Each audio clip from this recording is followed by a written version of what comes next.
আস্তে আস্তে দেরি হয়ে গেছে, 1 রাকাত 2 রাকাত চলে গেছে।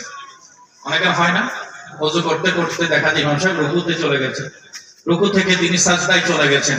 এখন আমি আর নামাজের প্রথম রাকাত ধরতে পারিনি, তাহলে নামাজে অংশগ্রহণ করতে করতে 1 রাকাত বা 2 রাকাত চলে গেছে। ওই ব্যক্তি ইমাম সাহেবের সাথে নামাজে শরীক হয়েছেন। নামাজ যদি 2 রাকাতের হয় আর 1 রাকাত পেলাম। এখন ইমাম সাহেবের সাথে আমি যে 1 রাকাত পেয়েছি এটা ইমাম সাহেব 2 রাকাত হয়ে গেছে, উনি বৈঠকে বসে গেছেন, ওনার জন্য এটা কি শেষ বৈঠক, এরপরে তার কোনো নামাজের রাকাত নাই।